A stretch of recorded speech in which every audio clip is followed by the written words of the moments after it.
gimana sih perasaan kakak waktu pertama kali kakak tahu bahwa kakak itu positif HIV?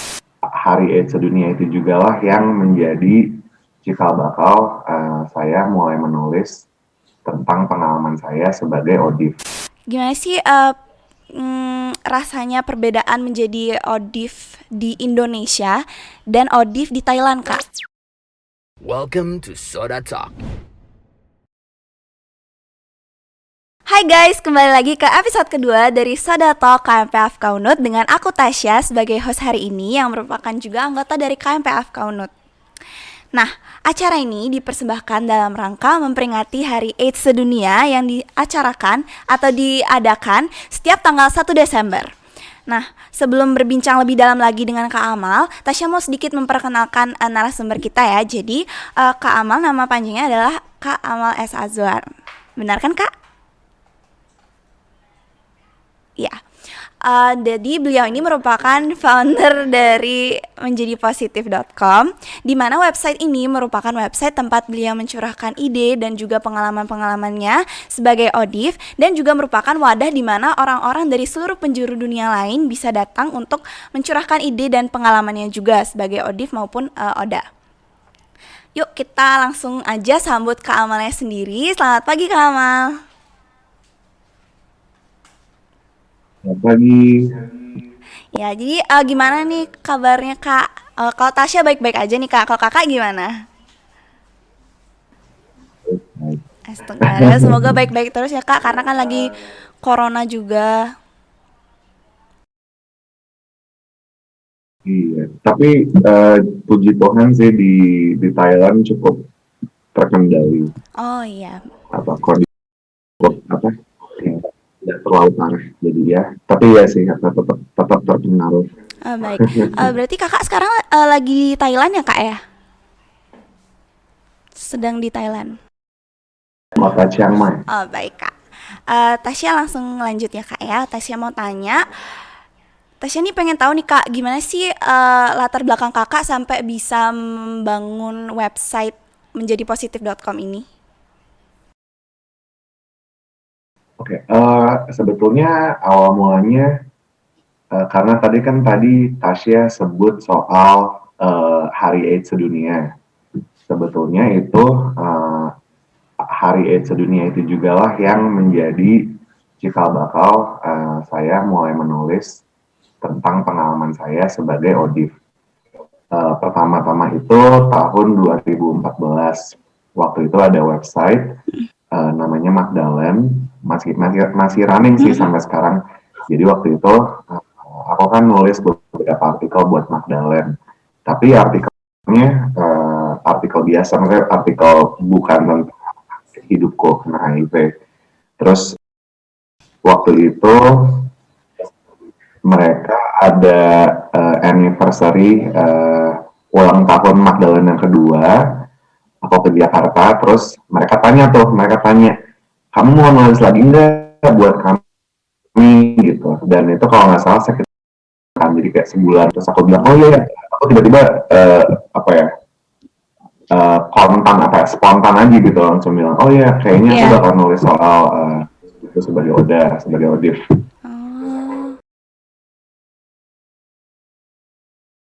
Tapi terus akhirnya aku coba nulis, aku duduk nulis, benar-benar kayak apa, menceritakan mengenai pengalamanku segala macam, harapan segala macam, dan ternyata responnya cukup bagus.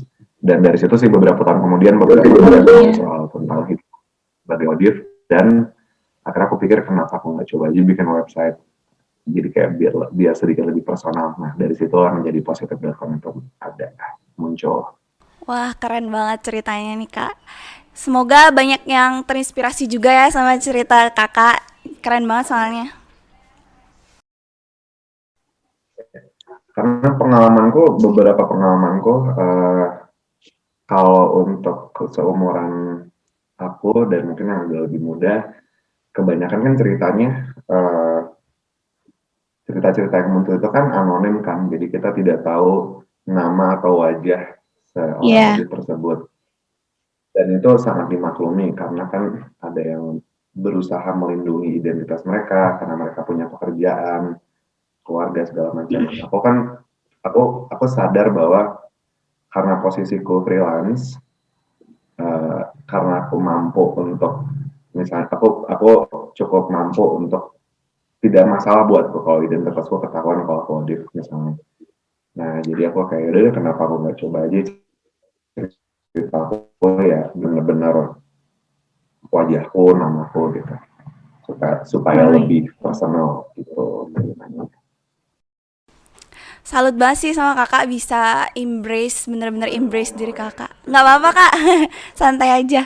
Ya, jadi gimana sih perasaan kakak, kalau boleh Tasya tahu ya kak, gimana sih perasaan kakak waktu pertama kali kakak tahu bahwa kakak itu positif HIV, dan gimana juga caranya biar kakak itu bisa bangkit dan juga embrace diri kakak dan menjadi positif dari segala sisi terhadap hal itu. Boleh sharing dong kak? Boleh. Sebenarnya pas pertama kali tahu tentunya jatuh sekali karena Iya. waktu itu sebenarnya awal mulanya kenapa aku jadi kena karena uh, aku sebenarnya tahu kayak misalnya seks dengan aman, hubungan seks yang aman bagaimana dengan kondom segala macam. Cuman pada saat itu aku tuh insecure banget sama wajahku, sama badanku segala macam dan mungkin kalau Tasya punya teman yang gay, mungkin Tasya bisa tanya sama mereka gitu. Kalau di dunia gay itu tuh kayak bentuk tubuh dan tampilan luar itu tuh sangat sangat penting gitu. Sedangkan aku dan jadi saat itu aku tuh nggak hati-hati gitu, karena akunya tidak percaya diri segala macam. Tiap kali kencan segala macam, aku yang kayak udahlah terserah deh gitu mau pakai kondom atau enggak. Nah di situ aku kesalahan aku kan. Jadi waktu pergi tes, aku sebenarnya udah punya firasat sih kayaknya aduh ini kayak bakal positif deh. Dan benar kan positif itu jatuh banget waktu itu. Cuman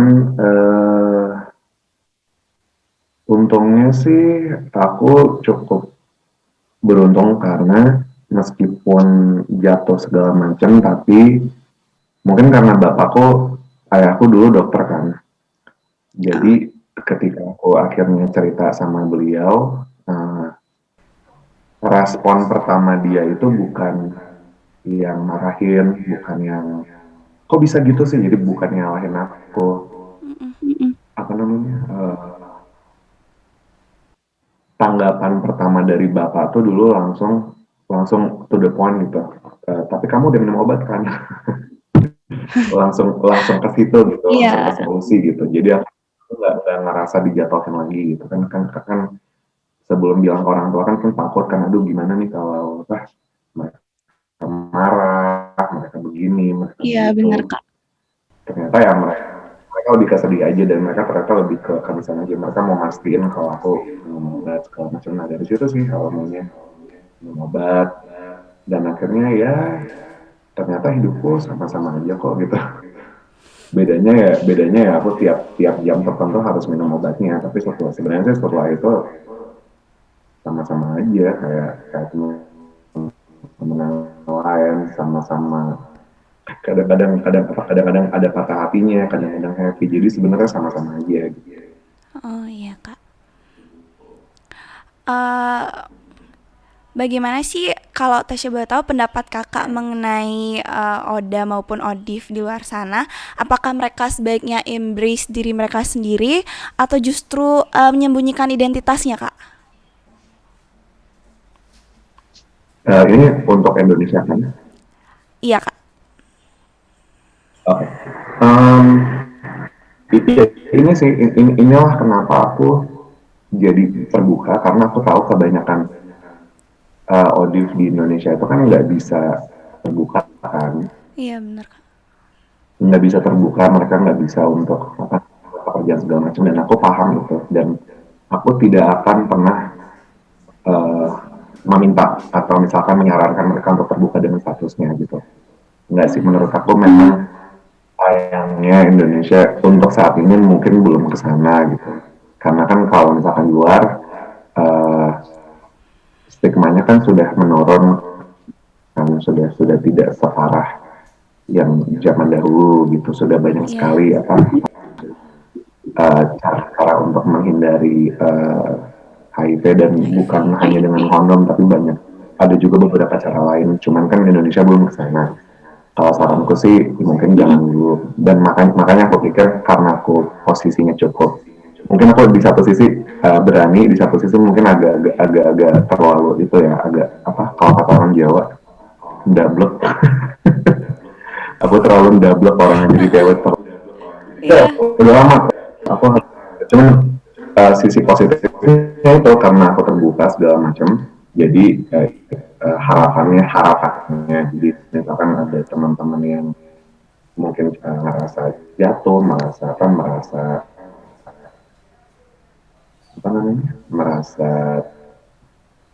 putus harapan segala macam, kan kalau mereka ngeliat aku, misalnya ngeliat aku sehat, ngeliat aku ketawa-ketawa, ngeliat aku yang kayak ya kan aja kok, jadi mereka minimal oh itu masa mau bisa kok gitu. Enggak, aku tahu setidaknya ada 2 orang juga di sosial media yang kayak aku juga, jadi biarlah mungkin di satu sisi mungkin idealnya mungkin mereka bisa terbuka segala macam kan, cuman menurut aku itu terserah mereka, tapi aku sih tidak harus karena beberapa kasus kan mungkin terlalu bahaya kalau mereka terbuka. Jadi untuk saat ini udahlah, biarlah kami ini aja, kami yang double ini aja lah yang terbuka. Iya Kak, setuju banget sih Kak. Ya, semoga dengan ini juga banyak teman-teman di luar sana yang bisa ikut terpengaruh untuk jadi lebih berani gitu Kak, mengembrace diri mereka sendiri. Jadi Tasya mau tanya-tanya lagi nih Kak. Gimana sih rasanya perbedaan menjadi ODIF di Indonesia dan ODIF di Thailand Kak? Karena kan Kakak tinggalnya di Thailand sekarang. uh, Lebih apa ya, tapi yang perlu kita jangan lupakan bahwa at the end of the day, pada akhirnya aku di Thailand tetap saja kan jatuhnya expat. Jadi mungkin mungkin aku tidak akan benar-benar tahu bagaimana perasaan orang Thailand kena HIV positif di Thailand gitu. Tapi yang pasti sebagai expat, aku di sini cukup beruntung karena banyak sekali klinik-klinik yang terbuka, banyak klinik-klinik yang jadi akses untuk mendapatkan pengobatan, akses untuk mendapatkan terapi, atau mungkin nanti kita bisa bahas PrEP. PrEP itu obat yang bisa diminum buat teman-teman yang HIV negatif. Mereka bisa minum obat PrEP untuk memastikan mereka tidak kena HIV. Ada juga, itu juga di sini bebas dijual gitu, bisa beli. Sedangkan di Indonesia kan PrEP belum ada kan ya. Iya. Jadi yang pasti perbedaan signifikannya adalah di sini itu klinik-klinik soal HIV yang yang menangani kasus HIV itu banyak, dan sumber dayanya itu tidak terbatas, maksudnya tidak sedikit gitu, jadi cukup mudah untuk mendapatkan terapi dan lain sebagainya. Dan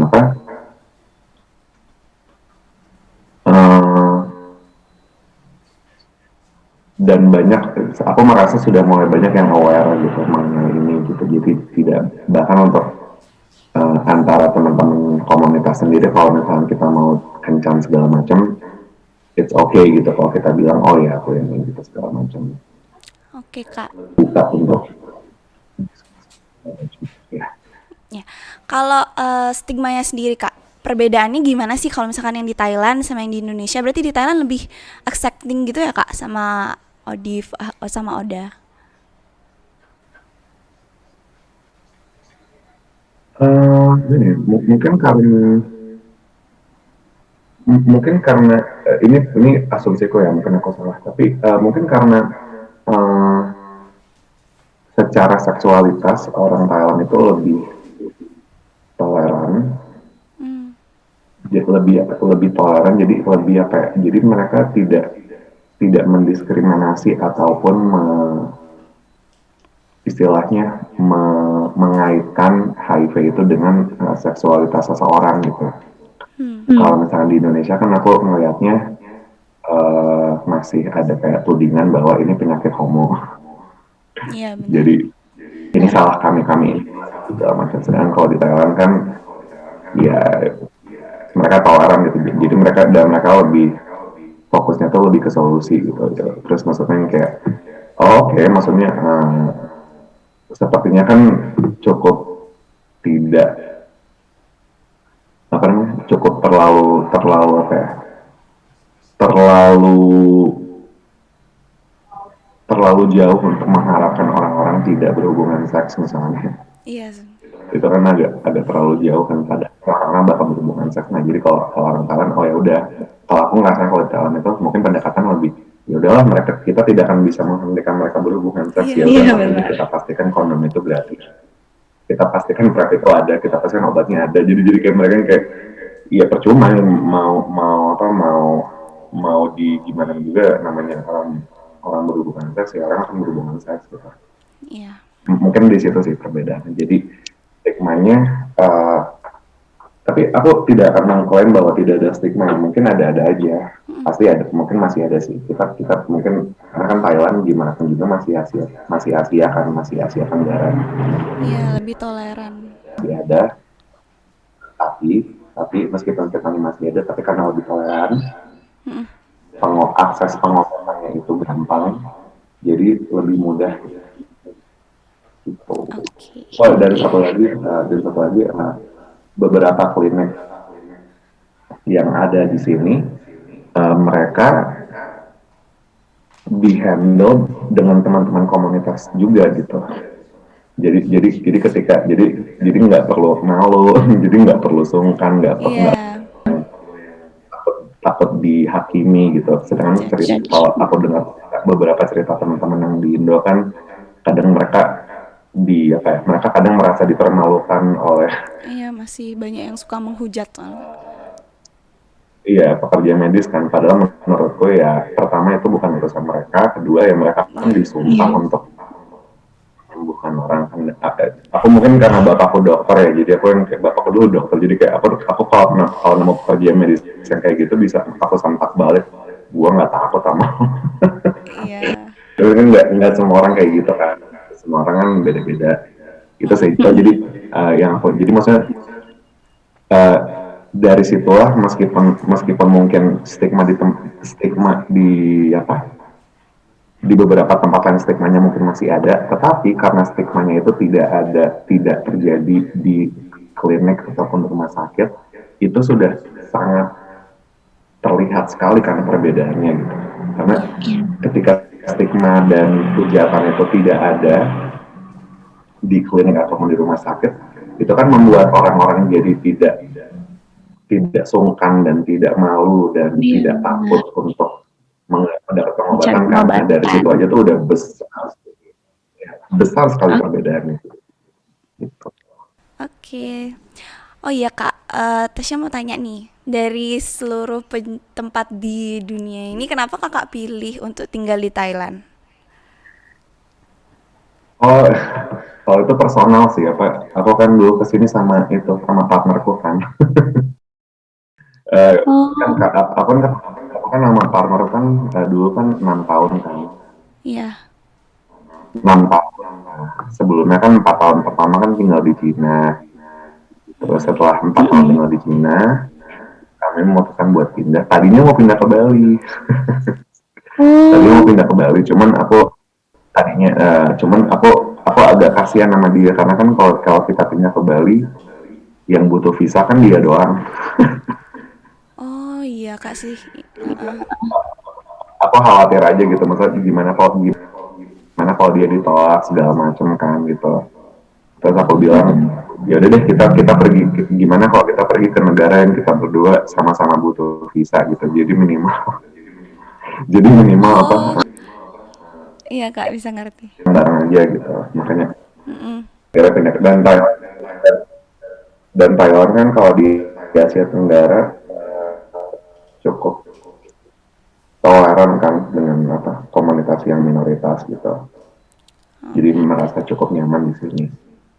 Oke, terima kasih Kak. Nah, karena sekarang lagi pandemi nih Kak. Ternyata dua gimana? Gini Kak, jadi karena sekarang kan lagi pandemi. Ke Bali. Oh, gimana nih? Kayaknya boleh deh meet sama kita nih Kak. Meetnya offline tapi Kak, jangan online. Ketemuan. Boleh kita bikin acara lagi mungkin dari KMPA. Iya Kak. Ya udah, Tasya balik ke pertanyaan yang tadi ya Kak. Ya gimana?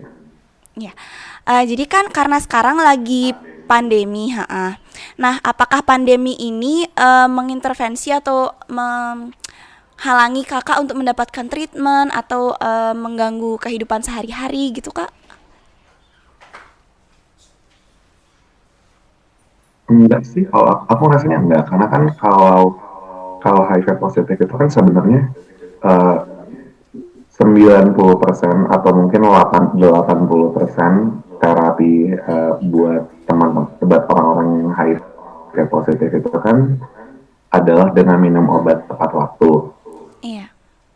Dan selama punya persediaan obat dan obatnya diminum rajin tepat waktu, sebenarnya nggak apa-apa. Tidak terlalu terpengaruh.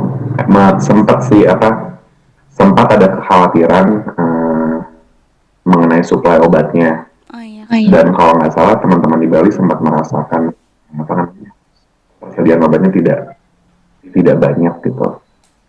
Mungkin di situ sih tapi aku di Thailand tidak merasa seperti itu sih, karena obat-obatannya ada segala macam. Dan mungkin karena cara bagaimana pemerintah Thailand menghandle corona itu cukup bagus, dan karena kasus di Thailand itu tidak banyak gitu, jadi mungkin tidak terlalu terasa.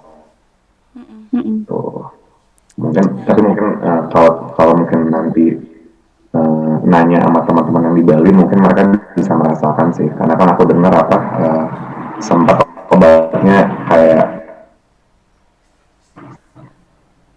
sedikit sekali stoknya segala macam, tapi katanya sih sekarang udah nggak apa-apa sih. Oke. Oke, makasih banyak kak. Sama Tasya masih mau nanya lagi nih. Untuk di Indonesia sendiri kak, kalau kakak dengar-dengar atau waktu kakak masih tinggal di Indonesia, itu stigmanya berarti masih kental banget ya kak ya? Gimana sih pengalaman kakak waktu masih di Indonesia? Cukup kental sih, maksudnya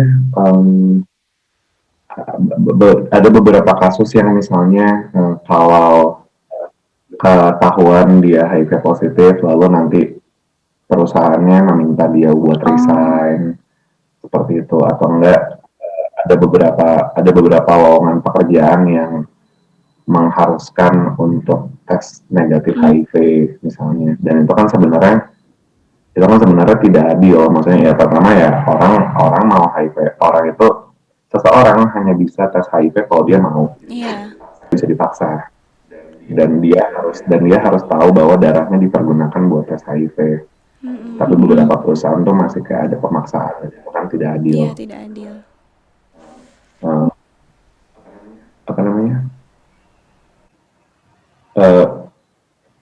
Bahkan untuk sosial gitu segala macam gitu juga masih susah kan gitu. Maksudnya mau itu keluarga segala macam. Aku tahu seseorang, aku kenal orang ini, dia cerita dia tuh sedih gitu, dia HIV positif, sebenarnya dia udah minum obat segala macam, dia sebenarnya baik-baik aja. Terus dia pergi ke rumah saudaranya. Terus setelah dia pulang, tante dia tuh mencuci semua piring di dapur. Semuanya, termasuk piring yang tidak dia cuci. Ya ampun. Itu yang kayak, padahal tuh keluarga loh, jadi kayak. Iya loh. Ya, jadi ya. Aku sih cerita-cerita yang kayak gitu masih sedih sih dengarnya. Cuman eh masih apa ya? Dan itu yang kayak tadi kita omongin tadi gitu, bahkan di beberapa pekerja medis dan dokter pun itu hujatan dan stigma itu masih Pasti. ada gitu. Iya, Jadi Mas. masih kental sih. Iya kak.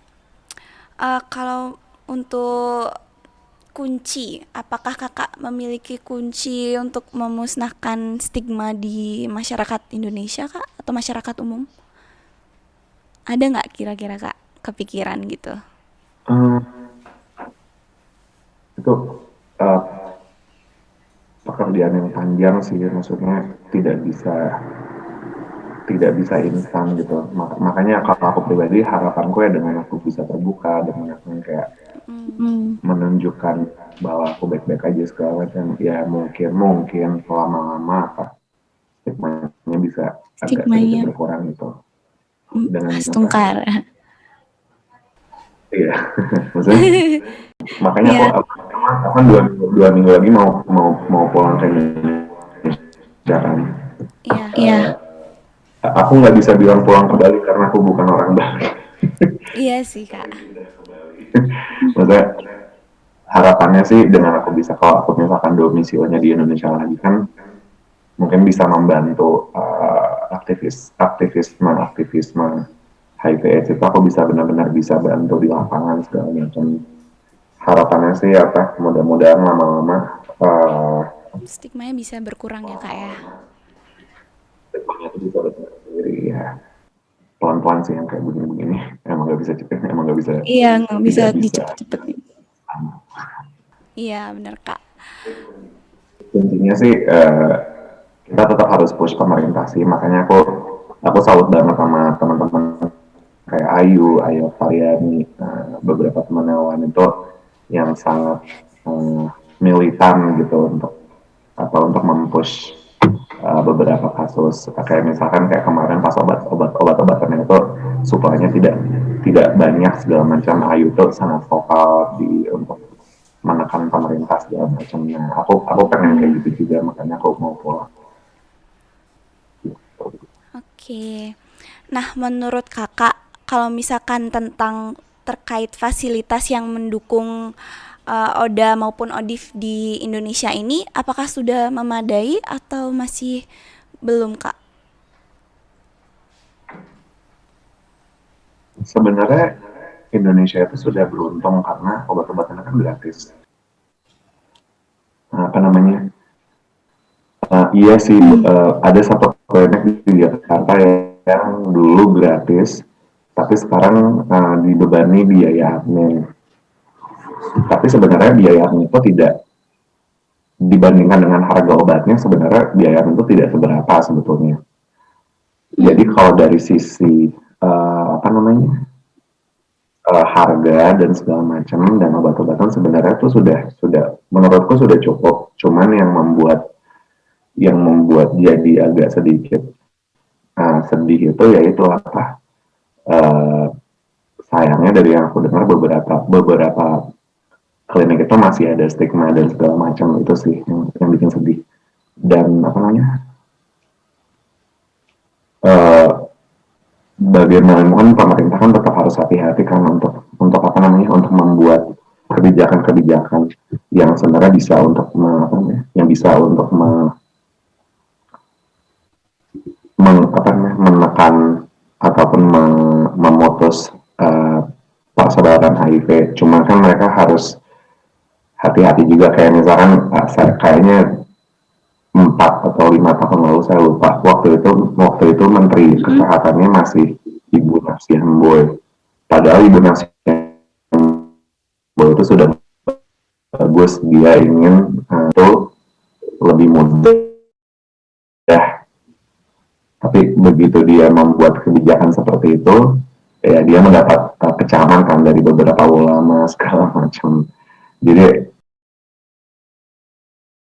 pemerintahnya juga agak serba salah juga gitu kadang-kadang. Ya. Tapi yang masih banyak PR yang harus masih banyak PR-nya sih gitu. Ya, mulai dari pekerja medis, mulai dari kebijakan-kebijakan, dan yang pasti sih bagaimana untuk menghandle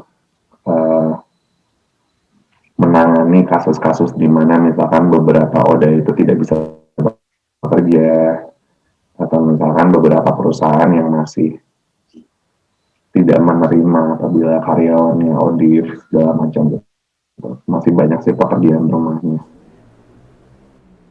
Oke Kak. Kak, di sini kan juga ada beberapa yayasan yang emang berkecimpung dalam membantu yang ODIF dan maupun ODA. Menurut Kakak, bagaimana sih peran mereka dalam isu-isu terkait HIV/AIDS ini? Apakah mereka sudah membantu atau malah mereka diam saja? Bagaimana pendapat Kakak? Mereka kan membantu sih, maksudku ada kan di Bali itu ada Bali Peduli misalnya, dan aku dulu Iya. pas awal-awal mulai rajin menulis itu Bali Peduli itu sangat mendukung. Bahkan ada beberapa artikelku yang mereka muat dan dan aku funding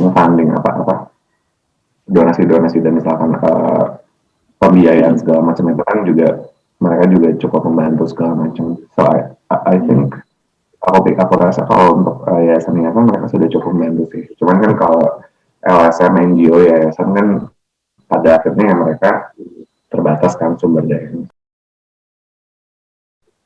Benar Jadi juga. meskipun sudah banyak, tapi ya aku yang ingin aku katakan adalah tidak adil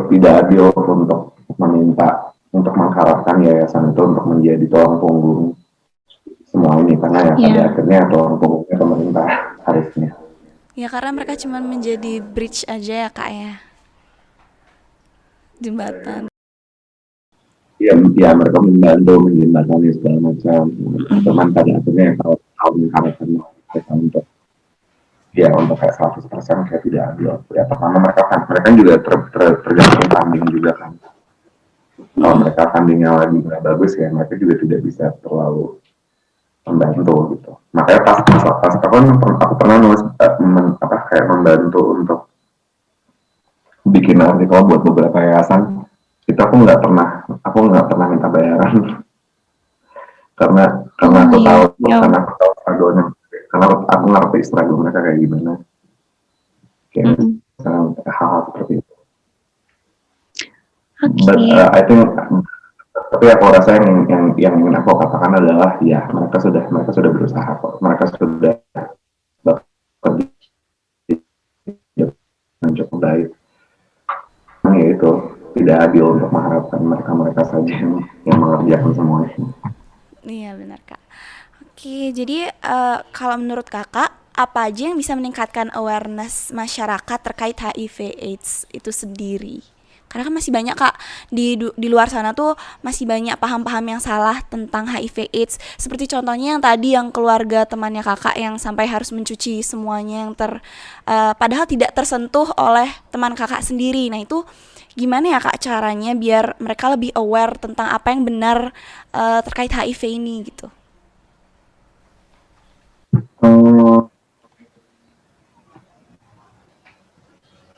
Ini agak susah sih karena misalkan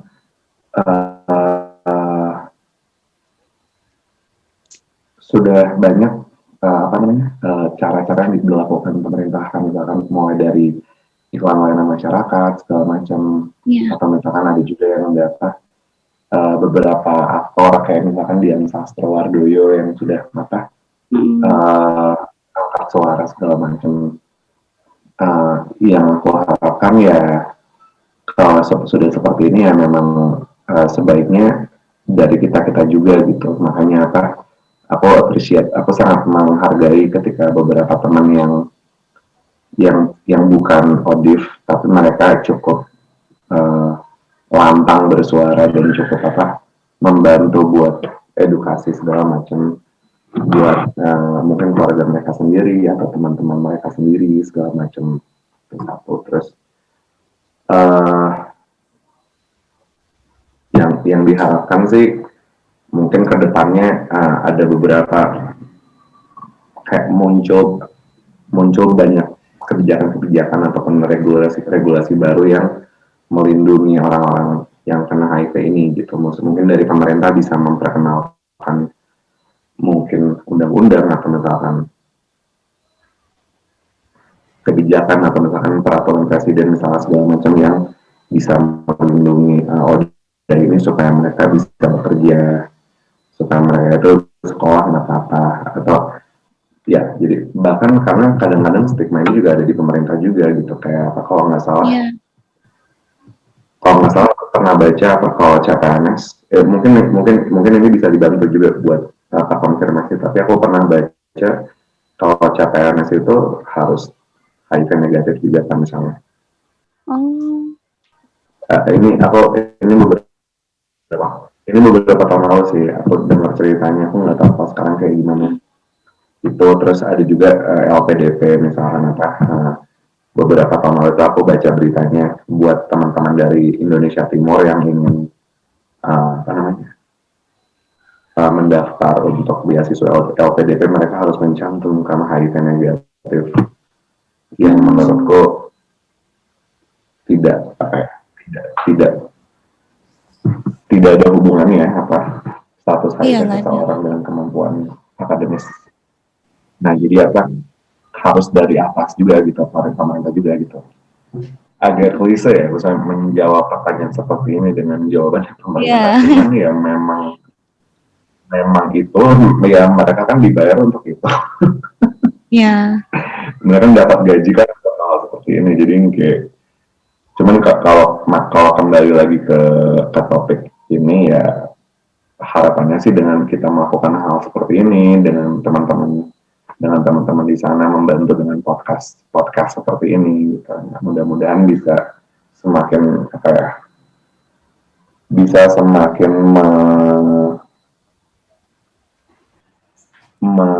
menggapai dan menjangkau banyak orang supaya mereka bisa lebih Amin. terbuka.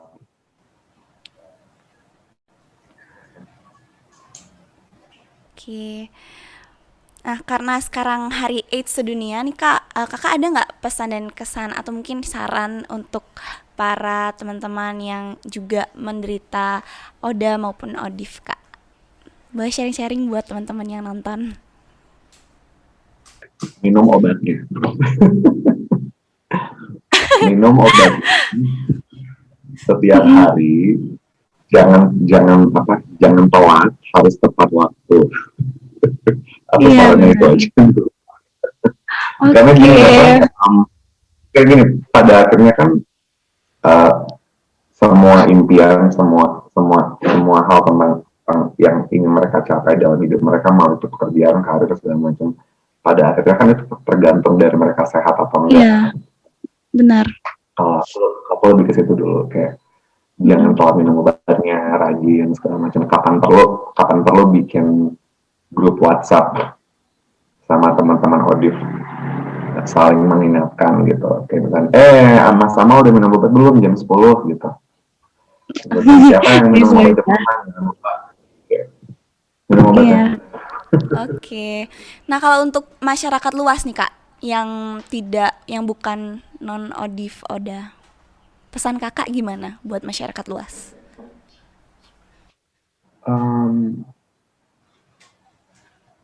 Sudah aku harap sih mereka bisa lebih berinisiatif gitu kan. Berinisiatif, menerima udah pasti, tapi berinisiatif untuk mencari tahu, benar-benar mencari tahu.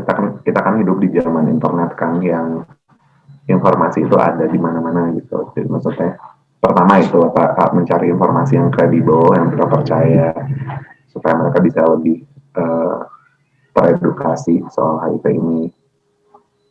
Mereka juga harus bisa harapannya sih mereka juga bisa ikut membantu untuk mengurangi stigma yang ada gitu segala macam. Karena ya sudah terbukti bahwa ya HIV itu sudah bukan hukuman mati seperti zaman dulu gitu.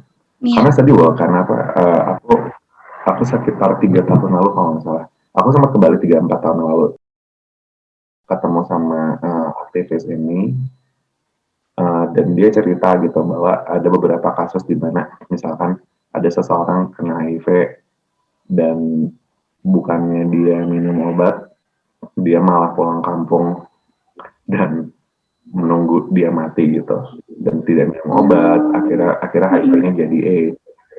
Karena dia Ya meninggal. langsung putus harapan, langsung patah, dan akhirnya ya nggak tahu sih, ada maksudnya ceritanya sih, cerita yang aku dengar itu berhenti sampai dia pulang untuk mati karena dia tidak mau minum obat. Nggak tahu sih ya, mungkin aku sih berharap mungkin akhirnya dia minum obat dan tidak sampai sebegitunya. Cuman dari cerita yang aku dengar ini cukup umum gitu, karena karena berbagai stigma yang muncul itu segala macam tuh langsung membuat beberapa orang langsung jadi patah semangat kan, dan akhirnya mereka punya kesempatan kedua buat hidup, akhirnya mereka tidak mengambilnya karena mereka sudah keburu putus harapan terlebih dahulu. Berserah gitu ya Makanya Kak pada takdir. makanya kembali ke yang aku bilang di awal itu, minum obat. Iya, harus minum obat rajin. Dan mungkin teman-teman juga begitu, kalau misalnya ada mungkin teman-teman ada yang punya sahabat atau rekan atau teman yang HIV positif, mungkin mereka bisa bantu juga gitu, bantu ngingetin obat segala macam. Karena aku mungkin kalau misalkan aku nggak bilang aku HIV positif, mungkin nggak ada yang tahu kan. Iya. Karena kata aku nggak kurus, aku nggak kurus, malah aku agak cabi sekarang, oke, ketawa segala macam kan, jadi kayak ya Tidak mencerminkan. sama-sama aja kan sebenarnya sama orang.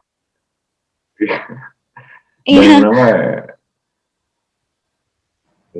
Dan misalnya citra bahwa orang HIV itu kurus segala macam itu kan dulu sebelum pengobatannya seperti sekarang gitu. Jadi sudah ya kita sudah bisa move on dari citra-citra buruk seperti itu dan mulai ya. Oke, makasih banyak ya Kak. Udah bagi-bagi cerita sama Tasya. Nah, sekarang Tasya mau bagi-bagi sedikit fakta tentang HIV/AIDS.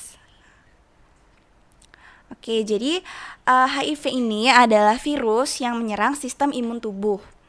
Nah, sistem imun merupakan sistem pertahanan tubuh terhadap adanya infeksi.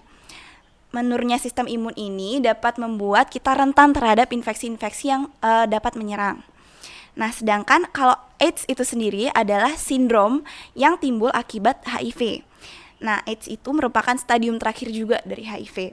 Seseorang dapat dikatakan AIDS ketika dia telah mengalami penurunan sistem imun dan terkena komplikasi dari penyakit.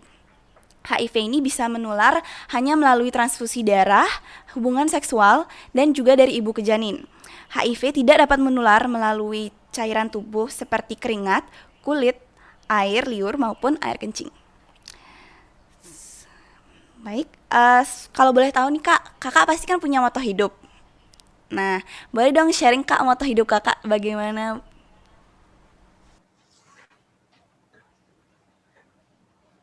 Minum obat, bukan. Oke, berarti minum obat yang rajin Kak. Terus aku punya salah satu favorit, tokoh favorit kan sebenarnya RuPaul kan. RuPaul itu adalah seorang drag queen yang cukup sukses, dan dia tuh punya satu kalimat yang dia ucapkan dan aku menjadikan itu moto hidupku. Intinya, center yourself, find your rhythm, and just do you. Intinya itu carilah satu. Keren banget. Aku nggak tahu tuh terjemahannya gimana, mungkin teman-teman bisa bantu nerjemahinnya gimana. Nggak apa-apa sih Kak. dari bahasa bahasa Inggris kan sekarang udah pada familiar sama bahasa Inggris, jadi nggak apa-apa sih kak. Aku pengen gitu, aku pengen lihat number yourself when you come into you. Yang artinya, aduh apa gitu. Tapi intinya itu sih. Intinya adalah bagaimana kita tuh harus kayak apa, menjadi pusat dari diri kita sendiri gitu. Makanya kan ada beberapa cara kayak meditasi segala macam yang bikin kita lebih terfokus sama diri kita sendiri. Kita harus bisa mencari ritme kita sendiri dan akhirnya ya just do you gitu, jadi diri sendiri akhirnya. Wah, mantap sekali Kak. Terima kasih ya Kak moto hidupnya.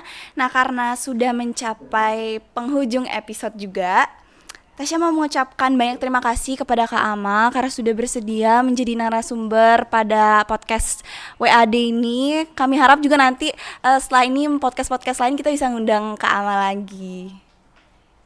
Terus, iya, makasih banyak ya Kak. Terus Tasya juga, gimana Kak? Dan mungkin karena 2 minggu lagi aku bakal pindah ke Bali ya, kita bisa podcastnya kita bikin apa? Mau banget Kak, bener-bener seru nih pasti. Oke, Tasya juga mau bilang terima kasih banyak kepada KMPF Kaunut, WAD, kepada staf-staf WAD yang juga menyukseskan seluruh rangkaian acara WAD ini. Nggak lupa juga seperti quotes yang Tasya kutip dari website menjadipositif.com, yaitu memanusiakan manusia positif, dimana di sini mungkin maksudnya adalah dimana kita juga tetap harus memberi kemanusiaan atau berperi kemanusiaan kepada teman-teman yang positif HIV dan tidak membeda-bedakan mereka seperti orang tidak normal gitu. Kak, oh ya Kak, mau nggak bantu Tasya nutup podcast ini dengan tagline KMPF Kaunut? Boleh apa katanya? Jadi tagline-nya kayak gini Kak. Jadi nanti Tasya bilang KMPF Kaunut, terus nanti kita berdua kayak gini, stop stigma. Bisa nggak Kak? Iya, oke. Jadi teman-teman yang di rumah juga bisa ikutan ya sama kita. Oke. Jadi 1, 2, 3. KMPF Kaunut, stop stigma. Kakaknya nge-like nggak apa sih? Yeay, makasih banyak Kak. Oh iya. Ya, jadi saya Tasya sebagai host pada hari ini